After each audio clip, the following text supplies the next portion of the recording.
My name is Charlene, and this is Matteo, and we have been coming to Beacon for a year.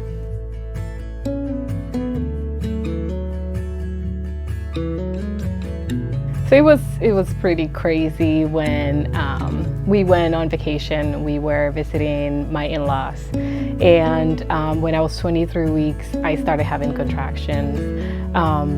We decided to wait, but then they were getting stronger, so we ended up going to the hospital, which was 2 hours away.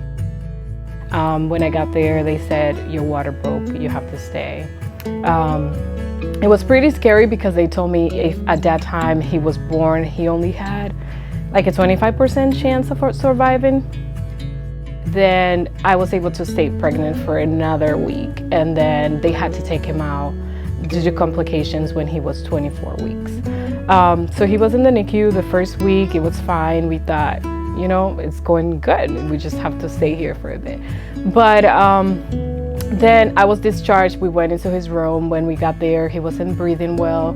His blood pressure wasn't well either. And when that happened, we talked to one of the nurses. They did some blood work, and we found out that he had an infection. So, and then at that time, they did a lot of tests, and they did a spinal tap, and they found out that the infection was actually in his brain. It was pretty scary because he was only 1 pound and 9 ounces. So we were scary. The doctor said, "Hey, if he survives, he's going to probably not see, not hear. The left side of his body, it's not gonna move." They thought that he wasn't gonna make it. So, but I trusted God, and I knew that God was gonna be there, that He put him in my womb, and that he was going to make it if God wanted to. After a while, he had already been in the hospital for a month. He was getting a little better. There were still some complications, but he was a little more stable. So at that point, Jeremy went back home, and I really felt lonely because I didn't have anybody there with me. I was 4 hours away from home. But I prayed to God, and I said, "God, send people over." So there was a lady that I met there that she was Christian, and she was discharged, but then Jeremy left on a Sunday, and on Monday she came to visit. Then there was another lady that didn't know me, but she heard about our story, so she came to the hospital to visit too. There were some friends that drove 5 hours to come to visit too.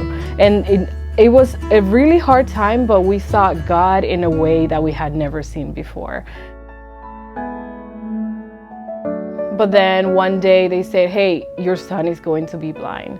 We need to airlift him to Boston." Then I was like, okay, I felt my world crashing down again. So we went there. He had some injections in his eyes. He had to have 2 rounds. After like 6 months, he saw Matteo, and he checked his eyes, and the way they were before to that time, he said, "It has truly been a miracle what has happened to your son." When he got closer to us going home, they found out supposedly that he had hydrocephalus, that his CSF was building up on his head. It was making his head big and pressing on his brain. We went there, they did an MRI, and he said, "I don't think he needs the surgery. We're gonna continue to monitor him, but I don't think he needs it." So we canceled the surgery, and we continue to see him.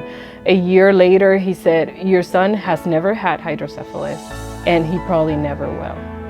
So, and yeah, it was a very tough time, but I feel like during that time, we needed that in a way, to experience God's love and God's mercy in a whole different way. And to now be able to talk to other families that have gone through such a tough time and say, "Hey, I know what it feels like, but God was there with me." Yeah, if you know somebody that is going through a similar situation, or that that they're just hurt, I feel like first pray for them. And then God is also going to direct you, ask them what they need.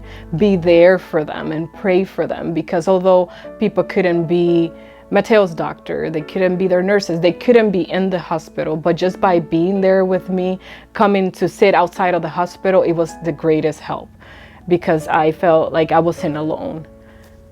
It was terrible in a way. I never cried so much before, but the Lord was with us. It was the worst, terrible 4 months of our lives, but the Lord was there, and here we have our miracle.